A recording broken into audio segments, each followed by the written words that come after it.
Liberando su potencial. Hablando de potencial humano, ¿alguna vez se han preguntado a qué se debe la gran disparidad de resultados y desempeño entre una persona y otra? Una persona que percibe $250,000 anuales no es 10 veces más astuta ni mejor que una persona que percibe $25,000 anuales. ¿Por qué la diferencia de 10 veces sus ingresos? Y si tomamos a una persona que percibe $2,5 millones al año, ¿será esa persona 100 veces mejor, más astuta que la persona que gana $250,000? Imposible. En un estudio reciente de coeficiente intelectual probaron a 1,000 personas de una cierta población y llegaron a la conclusión de que la mejor persona entre los 1,000 solo era 2,5 veces más astuta que la persona de menor coeficiente intelectual. Solo 2,5 veces la disparidad, y tal vez eso sea con toda la población. ¿A qué supone que se debe la diferencia? Al hablar de potencial humano, llegamos a una fórmula que deduje hace algunos años. Tal vez eso lo explique un poco. La fórmula comienza con lo que llamamos AI, o sea, atributos innatos, las cualidades, la inteligencia, la habilidad, el temperamento, cosas con las que se nace que no pueden cambiarse mucho. Además de los atributos adquiridos. Estos atributos son muy importantes, son su educación, su capacitación, sus capacidades, su experiencia, conocimiento, sabiduría, etcétera, multiplicado por A, que es su actitud, es igual al potencial humano individual o al desempeño humano individual o resultados individuales humanos. Ahora, de estos tres, los atributos innatos se traen desde el nacimiento. Los adquiridos pueden cambiarse, pero se necesita cierto tiempo para ello, aunque a veces cambiamos muy rápidamente. Cierta información valiosa puede cambiar dramáticamente su eficacia, pero las actitudes pueden aumentarse o disminuirse dramáticamente en segundos. Cada vez que mejoramos nuestra actitud, multiplicamos todas nuestras capacidades. Una actitud ha sido llamada acertadamente el lenguaje más importante del ser humano, la palabra más importante del idioma en el humano. Todo lo que hacemos en la vida, según un estudio en Harvard entre estudiantes ejecutivos, será en un 85% de actitudes. Un 85% de su éxito estará determinado por su actitud. Eso significa que está determinado por cuán positivo o cuánta actitud mental positiva se tenga. Las personas con actitudes mentales positivas tienden a avanzar más rápidamente, se mueven hacia la cima en organizaciones valiosas, ganan más dinero, sacan más satisfacción de la vida. Una actitud mental positiva no significa que baile por las calles y arroje flores. Solo significa que tome una actitud constructiva en general o se aproxime hacia su trabajo, su vida, sus problemas, relaciones, etc. Según el informe Cox de las empresas americanas, según la revista Success, un 85% o más de todo lo que se logra se debe a la actitud. Y la pregunta es, ¿de dónde vienen las actitudes? Las actitudes vienen de las expectativas. Muy simple, ya hablamos de eso. Y una forma muy poderosa de mejorar su actitud instantáneamente es decir, aunque no lo crea, pienso que algo maravilloso va a ocurrirme hoy. Como dijimos antes, nuestras expectativas sobre los desenlaces determinan nuestra actitud. Si espera que las cosas salgan bien, tendrá una actitud positiva. Si espera que salgan mal, tendrá una actitud negativa. Y lo maravilloso es que podemos fabricar nuestras expectativas. Podemos esperar lo que deseamos. Podemos esperar cosas buenas, cosas malas, y no nos decepcionaremos. ¿De dónde surgen nuestras expectativas? Nuestras expectativas surgen de nuestras creencias y de nuestros valores. Son el centro de los factores motivacionales de nuestra personalidad, nuestras creencias. Y esto nos conduce a un entendimiento del potencial humano. Significa básicamente que nuestra actitud es una expresión externa de lo que está ocurriendo internamente. Y esto es consistente con las leyes mentales. Con respecto a las creencias, cada uno de nosotros tiene muchas creencias en el fondo que los psicólogos llaman los conceptos propios. El concepto propio, o su descubrimiento, es considerado por muchos como el logro único y más importante para comprender el desempeño humano en el siglo XX. Yo estoy de acuerdo. El concepto propio es como, si queremos usar una analogía militar, el centro de mando. O si queremos usar una analogía técnica, es el programa central de su computadora básica. Es un grupo de creencias, valores, actitudes, sentimientos, ideas, etcétera, almacenadas en el fondo de nosotros y son el resultado de casi todas las experiencias que hemos tenido en la vida. Y algunos investigadores dicen que el concepto propio comienza a formarse aún antes del nacimiento, pero el concepto propio, una vez colocado, Precede, predice y determina sus niveles de eficacia y desempeño en todas las áreas de nuestra vida. El concepto propio se convierte en el centro de mando o el programa maestro. El concepto propio de este grupo de creencias determina lo que dirá, lo que hará, cómo actuará, cómo se siente y reacciona, etc. ¿Qué significa esto? Significa que todas las mejoras en su vida externa, todos los cambios en su realidad comienzan con un cambio en su concepto propio. Les voy a explicar lo que significa. Esta es una gráfica muy simple. Hablamos de potencial humano y decimos que la persona promedio usa un 10% o menos de su potencial. Según investigaciones, tal vez es mucho menos. El Instituto Stanford Brain en Santa Clara, California, estima que tal vez se aproxime a un 2%. Seremos generosos y diremos que la persona promedio usa un 10%. Significa que en los mejores casos, la mayoría, como usted o yo, no usamos un 90% de nuestro potencial. Uno de los mejores filósofos, Oliver Wendell Holmes, dice que la tragedia de la persona promedio es que llegan a la tumba con su música aún por dentro. Aún están funcionando con mucho menos de su potencial total. Y esto es el potencial humano. Sabemos que existe una relación directa entre el potencial humano y el concepto propio. Pero como nuestros conceptos propios o nuestras estimaciones de nosotros mismos generalmente son mucho menores de lo que debieran ser, nuestro nivel de desempeño y eficacia también es menor. Sabemos que nuestro concepto propio es altamente subjetivo. ¿Qué significa esto? Significa que el concepto propio, lo que pensamos que es cierto sobre nosotros mismos, no está basado en la realidad, está basado en información que hemos tomado y aceptado como cierto, hasta el grado en que creemos lo que sea de nosotros mismos y se vuelve cierto para nosotros porque actuamos de una forma consistente con ello. Algunas personas que leen sus horóscopos y creen en horóscopos predicen su futuro. Hay algunas personas que toman la crítica y las opiniones de otros a quienes ni siquiera respetan y hacen suyas esas ideas, dando un resultado muy negativo. Lo que piense, lo que acepte como cierto, se vuelve cierto para usted. También sabemos que como adultos tenemos una variedad de conceptos propios. Tenemos un concepto propio de cómo vestirnos, cuánto pesamos, lo que comemos, lo bien que podemos hablar en público, qué tipo de padres somos, qué tipo de hijos somos con nuestros padres, qué tipo de esposo o esposa somos, qué tipo de amante, de conductor. Lo interesante de manejar es que todos los hombres tienen un concepto muy positivo con respecto a esto.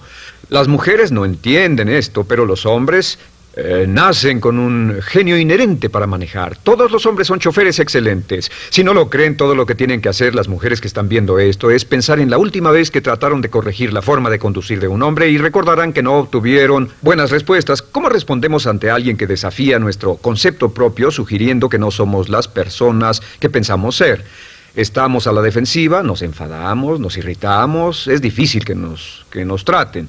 Tenemos un concepto propio de lo creativos que somos, lo inteligentes, lo rápido que leemos, lo bueno que somos en los deportes, y si practicamos una gran variedad de ellos, tenemos un concepto propio para cada uno de ellos. Tenemos un concepto propio de lo bien que cocinamos, de lo bien que educamos a nuestros hijos, de lo bien que limpiamos nuestra casa, los autos que manejamos, etc. Y también de lo que valemos por lo que ganamos.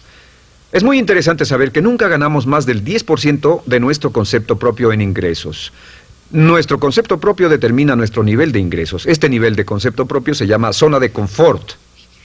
Y aunque querramos más dinero, veremos que la tendencia humana natural de todas las actitudes es luchar por lograr entrar a la zona de confort y luego quedarnos ahí. Si ganamos un 10% por encima de nuestro concepto propio de ingresos, tendremos una necesidad imperante de deshacernos de ese dinero. Lo donaremos, lo gastaremos en forma extravagante y hasta lo perderemos si recibimos demasiado. Las personas que ganan la lotería siempre están quebradas a los 2 o 3 años. Queman el dinero porque ese dinero está más allá de su concepto propio. Si gana 10% o menos de su nivel de concepto propio, se descubrirá luchando, trabajará más duro, más tiempo, pensará en forma más creativa, buscará diferentes formas para aumentar sus ingresos o sus segundos ingresos.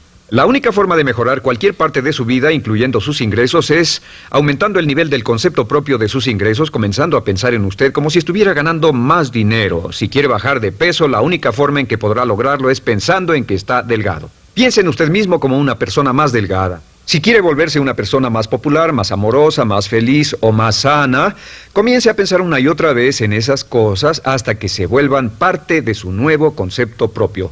Hablaremos de eso más adelante. Es una parte esencial de la programación de su mente hacia el éxito. Su concepto propio global está determinado por el promedio de sus conceptos propios en las áreas que considere importantes. Ahora, su concepto propio está formado de 3 partes críticas. La primera parte del concepto propio es el ideal propio. El ideal propio es la persona que más desearía ser, es su idea de lo que constituye un ganador, es su visión ideal de lo mejor que puede ser usted. Nada más, una de las cosas que sabemos de las personas con éxito es que las personas con éxito tienen ideales propios muy claros, ideales claros de quién quieren ser en el futuro. Las que no tienen éxito tienen ideales muy vagos. El número 2 es la autoimagen. La autoimagen es como un retrato de cómo se ve a sí mismo y lo que piensa de sí mismo. La autoimagen es el espejo interno, es como se percibe a sí mismo ahora en su desempeño actual, en forma cotidiana. La tercera parte es su autoestima. Su autoestima es cómo se siente consigo mismo. Cómo se siente consigo mismo es la fuerza motriz, el motor, la fuerza poderosa dentro de su subconsciente. Es la fuerza de energía dentro de su concepto propio y determina casi todo lo que le pasa. La mejor definición de autoestima es cuánto se agrada a sí mismo. Cuánto se agrada a sí mismo como esposo, cuánto se agrada a sí mismo como empleado, cuánto se agrada a sí mismo como jefe, como inversionista, como orador profesional, como atleta, etcétera. Según se agrade a sí mismo, su nivel de autoestima, su sentimiento emocional global respecto a cualquier área de su vida, determina su desempeño y su eficacia en dicha área.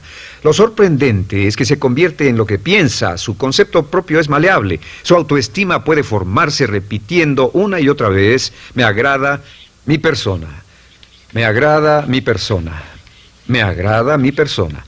Me agrada mi persona, me agrada mi persona, me agrada mi persona. Entre más se repita, me agrada mi persona, me agrada mi persona, entre más lo repita una y otra vez, más crecerá su autoestima y entre más crezca su autoestima, más crecerá su concepto propio global. Cuando crezca su concepto propio global, su desempeño será mejor en todo lo demás que emprenda. Cada vez que diga, me agrada mi persona, me agrada mi persona, me agrada mi persona, me agrada mi persona, me agrada, será como bombearse psicológicamente. Todo lo que pase que haga que su autoestima suba, hará que se comporte mejor. Todo lo que haga que su autoestima baje hará que se comporte peor, que cometa errores, que sea infeliz, etc. Un punto crítico de agradarse a sí mismo, sobre autoestima y agradarse a sí mismo, es que, número 1, nunca puede querer a nadie más de lo que se quiere a sí mismo. Que su nivel de autoestima es determinante de la calidad de relaciones que tenga con los demás. Y número 2, es que nunca puede esperar que nadie más lo quiera o respete más de lo que se respeta a sí mismo. Cuanto se agrade o se respete a sí mismo, determina sus actitudes hacia usted. Todas las escuelas de psicología actualmente están de acuerdo en el hecho de que depende de lo que usted realmente se quiera y se respete a sí mismo como un ser humano valioso e importante, tiene efecto sobre todo lo que le pase. Cuánto se agrade a sí mismo, y lo que puede hacer es mejorar su autoestima diciendo me agrada mi persona, me agrada mi persona, me agrada mi persona, me agrada mi persona. Y esto nos lleva a la pregunta, ¿de dónde viene el concepto de autoestima? Y descubrimos que el concepto propio es maleable, puesto que no nace con este concepto propio, no nace con ninguna idea sobre sí mismo, no nace con autoimagen ni autoestima. Nace, en cierto modo, como potencial propio. Es la mejor forma de plantearlo. La persona promedio llega al mundo como potencial puro. Y no tiene el concepto propio de que todo lo que es ahora, todo sentimiento que tiene, toda actitud o valor, tuvo que aprenderlo en el transcurso de su vida. También sabemos que el niño llega al mundo con una necesidad imperante de amor y contacto. Y como una gran cantidad de investigaciones lo indican, necesitamos mucho amor y contacto durante toda nuestra vida, pero en especial durante nuestros años de formación, porque de niños aprendemos quiénes somos, cuánto valemos, si somos importantes, inteligentes, amorosos, chistosos. Todo esto lo aprendemos por la forma en que nuestros padres nos tratan. Si nuestros padres, nuestros parientes, tíos o tías, en especial nuestros padres, nos tratan como si fuéramos realmente importantes, crecemos pensando que somos realmente importantes, pero si nuestros padres no lo hacen, pasa algo más. Sabemos que los primeros años de vida son los más importantes para el desarrollo del concepto propio, que un niño comienza a partir de cero. El niño nace sin saber quién es él o ella. Son sumamente valiosos el primero, segundo, tercero, cuarto y quinto años de vida. Algunos psicólogos pensaban que eran los 5 primeros años, pero ahora dicen que son los 3 primeros años. En sus 3 primeros años de vida el niño aprende quién es y dicen que si se les da suficiente cantidad y buena calidad de amor en los 3 a 5 primeros años, los prepara usted de por vida. Los coloca en una base sólida de autoestima y confianza en sí mismos, valor e importancia realmente. Existe una relación directa entre la calidad y la cantidad de amor y el desarrollo de una personalidad sana. Entre más amor, amor incondicional, reciba un niño en sus años formativos, más fuerte será la base de su personalidad. El reverso de la educación es que casi todos los problemas de psicosis, neurosis, perturbaciones de la personalidad y problemas de comportamiento surgen de los problemas que se tengan con el concepto propio. Ahora observemos a los adultos. Aquí está nuestra personalidad adulta. Si nos observamos, podemos llegar a reparar nuestras bases, por así decirlo, repitiéndonos una y otra vez: me agrada mi persona, me agrada mi persona, me agrada mi persona, y llevamos ese concreto reparador hacia la base de nuestra personalidad. Los niños necesitan el amor como las rosas necesitan la lluvia. Los niños que carecen de amor a menudo mueren por escasez de amor. Es una enfermedad llamada marisma. Ahora, ¿qué más sabemos sobre los niños? Sabemos que los niños llegan al mundo con dos atributos notables. El primero es que no sienten temor. Los niños nacen sin temores. No temen a nada excepto a caerse y a los ruidos fuertes. Y esto se expresa en sus actitudes: yo puedo. Los niños llegan al mundo pensando que pueden hacer cualquier cosa, y quien haya criado a un niño hasta la edad de 3, 4 o 5 años sabe que debe pasar esos primeros años evitando que se maten, porque son como pilotos japoneses, porque no le tienen miedo a nada. Su segundo atributo es que llegan al mundo totalmente espontáneos. Dicen lo que quieren, hacen lo que quieren, son totalmente desinhibidos. Totalmente. Ellos no temen hacer nada de lo que desean, y esto se expresa en su actitud: no quiero. No tengo que hacerlo. Si ha tratado de controlar a un niño, lo habrá visto. Lo primero que dicen cuando comienza a darle órdenes, lo primero que aprenden es: no tengo que hacerlo. Claro, a veces cambiamos sus mentes de una u otra forma, pero estos son los dos atributos con los que los niños llegan al mundo. Llegan al mundo sin temores y desinhibidos. ¿Qué significa esto? Significa que nuestro derecho innato natural es no ser temerosos y ser desinhibidos. Y solo cuando podemos crear la misma situación en nuestra vida adulta, cuando no tememos y somos desinhibidos, nos sentimos a gusto con nosotros mismos. Las mejores organizaciones, las mejores compañías son las que crean un ambiente donde nos sentimos sin temores y sin reservas para ser nosotros mismos y para hacer lo mejor de nosotros. Al crecer descubrimos que los niños aprenden de dos maneras. La primera es por imitación. Imitan a uno o a ambos padres, en especial al padre dominante. Algunas veces el padre dominante cambiará cuando crezca el niño, y a veces los niños imitan al padre, a veces a la madre, pero aprenden por imitación. Muchas características y hábitos que tenemos como adultos los aprendimos de nuestros padres. ¿Alguna vez ha tenido la oportunidad, ha tenido la ocasión de gritarle o reñirle a uno de sus hijos? Verá que le dice las mismas cosas que le dijo su padre a usted cuando era niño. Así que imitamos. A veces imitamos su caminar, a veces su forma de hablar, a veces imitamos sus valores, sus creencias, etcétera, aunque esos valores y esas creencias no tengan ningún valor. ¿Por qué? Porque nuestros padres eran así cuando nosotros éramos niños. La segunda forma en que aprendemos es pasando de la incomodidad, lo que no se siente bien, hacia la comodidad. Freud llamó a esto el principio del placer. O sea que nos movemos hacia aquello que nos hace sentir cómodos, lo que nos da placer, lo que nos hace sentir bien con nosotros. Nos movemos de la incomodidad hacia la comodidad. Así es como aprendemos a no mojar el pañal, por ejemplo. Sabemos que no es agradable caminar con popó o pipí en nuestros pañales. Vemos lo que hacen nuestros padres, vemos lo que nuestros parientes hacen y decimos: estas personas no hacen lo que yo. Así aprendemos a caminar y lo demás. Así que de la incomodidad hacia la comodidad.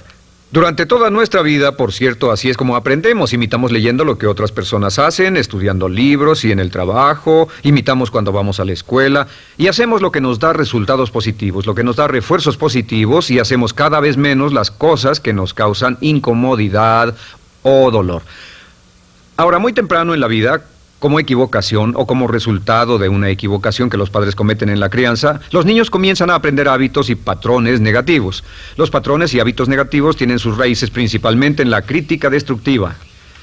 La crítica destructiva comienza muy temprano en la vida, a veces en los primeros meses.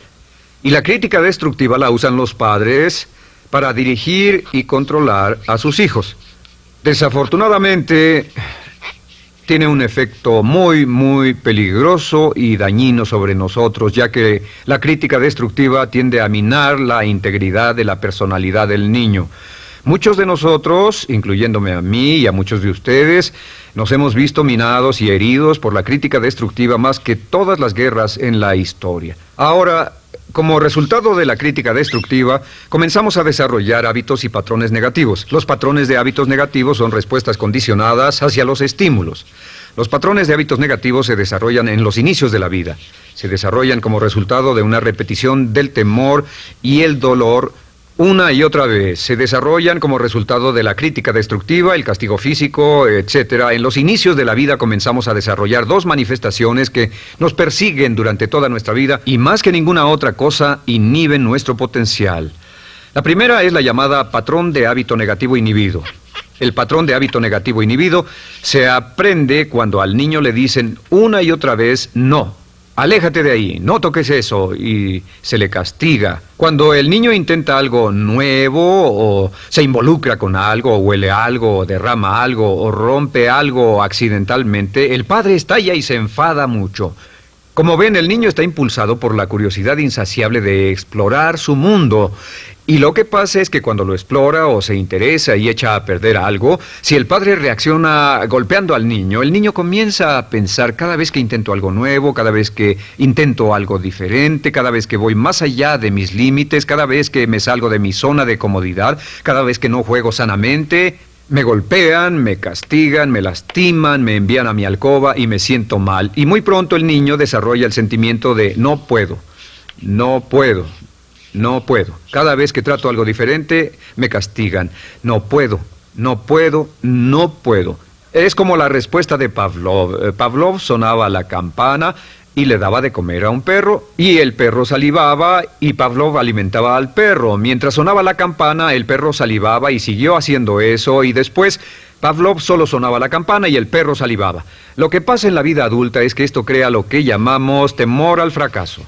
El temor al fracaso es una respuesta condicionada a un proceso de crítica destructiva que ocurre en los primeros 5 o 6 años de la vida. El temor al fracaso automáticamente nos activa, nos sentimos ansiosos, tensos, intranquilos, sentimos presiones y estrés en nuestro plexo solar, sentimos ganas de retirarnos del evento, y el temor al fracaso es la razón principal por los fracasos en la vida adulta. Es la razón principal por la que evitamos cumplir plenamente nuestro potencial. De hecho, todos los patrones de hábitos negativos se experimentan en el cuerpo físico. Puedes saber cuál es un patrón de hábito negativo porque se siente en el cuerpo físico, precisamente. El patrón de hábito negativo inhibido, el temor al fracaso, el no puedo, ocurre primero que todo en el plexo solar. ¿Ha tenido la ocasión donde debe hablar frente a un grupo, debe ir a una revisión de su desempeño o debe hacer una llamada determinante? Primero su plexo solar se aprieta. Si el temor continúa, su respiración se acelera. Su corazón comienza a latir apresuradamente, su frecuencia respiratoria aumenta y le duele la cabeza como migraña en la parte frontal, su garganta se le cierra y no puede hablar y se le seca la boca por completo, y como se pone tan tenso y asustado, va corriendo al baño.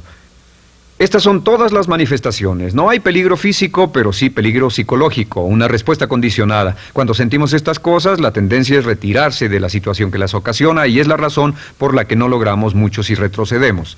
Es muy importante. El segundo patrón de hábitos negativos es el compulsivo. El patrón de hábito negativo compulsivo se aprende cuando a los niños se les dice una y otra vez: más vale que lo hagas. Si no lo haces, tendrás problemas o me las pagarás. A los niños se les convierte en recipientes del amor condicionado. Los padres no intentan hacer esto, pero lo que hacen es sugerirle al niño: no te amo, por lo tanto no estás a salvo, a menos y hasta que hagas lo que yo quiero. El niño crece sintiendo: tengo que hacer lo que quiera mi mamá. Debo complacerla, debo complacer a papá, debo complacer a los demás, debo complacer a mis parientes, y a veces debo complacer a mis semejantes, debo complacer a mis maestros, debo complacer a todo el mundo, y crecen con esto: debo. No puedo hacer lo que quiero hacer, debo hacer lo que complace a las demás personas. Este patrón de hábito negativo muy temprano en la vida se traduce en el temor al rechazo. El temor al rechazo lo experimentan los hombres como adultos como un comportamiento tipo A. Hablaremos del comportamiento tipo A posteriormente. El comportamiento tipo A es una necesidad compulsiva o excesivamente compulsiva de complacer de algún modo a alguien sin normas de comportamiento, prácticamente sin pensarlo. El temor al rechazo nos impulsa, nos hace muy sensibles a las necesidades de los demás. Hacemos cosas que otras personas quieren, no hacemos lo que nosotros queremos. Siempre estamos tratando de complacer a los demás. Tenemos preocupaciones o nos importan las opiniones, sentimientos y actitudes de otros hasta el punto donde ocultamos nuestras necesidades.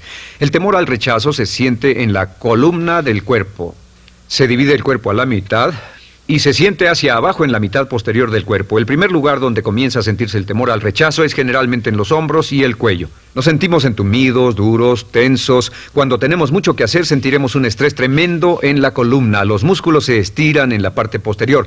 A veces se manifestará como flebitis y venas varicosas y a menudo nos darán dolores de cabeza en la parte posterior de esta porque las arterias carótidas que llevan la sangre hasta la cabeza, los músculos a su alrededor se contraen y la cantidad de sangre que fluye hacia la cabeza fluye más lentamente y se siente un terrible dolor de cabeza en la parte posterior. Estos dos temores, los patrones de hábitos negativos compulsivos, el compulsivo y el inhibitorio, son resultado de la crítica destructiva, el gran destructor de la personalidad que nos persigue durante toda la vida. Y lo maravilloso de todo esto es que como son patrones de hábitos aprendidos, podemos olvidarlos. Podemos acabar con el temor al fracaso que nos detiene. Podemos acabar con el temor al rechazo que hace que hagamos cosas que complacen a los demás en vez de complacernos a nosotros, trabajando con nuestra propia autoestima. Porque existe una relación inversa entre la autoestima y el patrón de hábitos negativos. Porque entre más se agrade a sí mismo, menos teme al fracaso.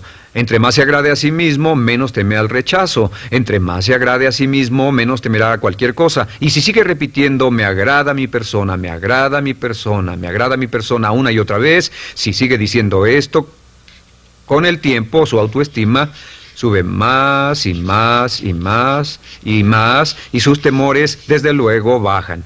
Cuando su autoestima sube, sus temores van en dirección opuesta. Ahora, ¿cómo enfrentar la crítica destructiva si debe criticar a otras personas? Pues eso es muy simple. Muchos padres nos han preguntado eso. ¿Cómo se controla a los niños? Una de las claves para controlar a los niños es dirigirlos para que hagan algo constructivo en lugar de hacer algo destructivo.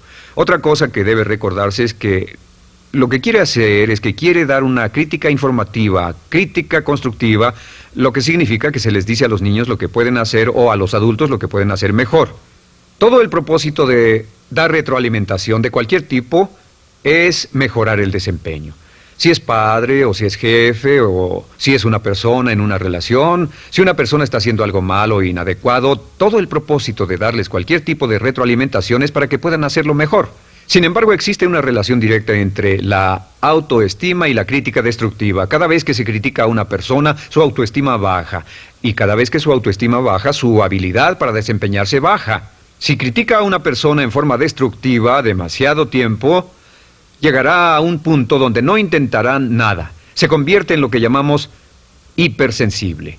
Un adulto hipersensible es aquel que no puede aceptar críticas de nadie. Un adulto hipersensible es una persona que está muy tensa, ansiosa, si siquiera sugiere que no está haciendo lo correcto. Si trata con un adulto hipersensible, la clave es sentarlo y recordar 4 cosas.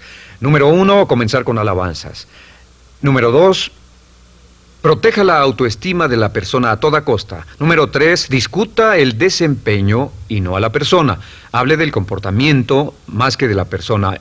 Y número 4 es enfocarse hacia el futuro en vez de en el pasado. Enfóquese hacia lo que va a hacerse en forma diferente en el futuro en vez de lo que pasó en el pasado. ¿Por qué? Una razón muy simple, porque una persona no puede controlar el pasado. Al no poder controlar el pasado, cualquier crítica de lo que han hecho en el pasado les da un estrés tremendo y frustración. Así que, en resumen, la clave del éxito en la vida es una actitud mental positiva. Una actitud mental positiva se basa en expectativas de éxito, de una serie de expectativas positivas.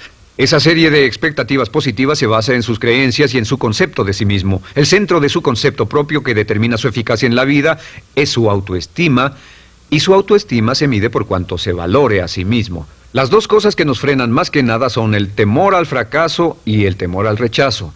Y uno de nuestros secretos centrales de éxito es este: Conviértase en un organismo generador de autoestima perpetua. Haga continuamente cosas para usted mismo, hacia sí mismo en su vida, que hagan que se agrade a sí mismo, que se ame, que se acepte, que se respete, que hagan que se sienta fantástico con usted mismo. Si es un jefe o un padre, no olvide que la clave para el máximo desempeño en su hogar y en su trabajo es hacer que las personas se sientan maravillosamente consigo mismas. Entre mejor se sienta consigo mismo y más se agrade, más probable será que logre que las personas a su alrededor lo quieran, lo acepten, lo respeten, se respeten.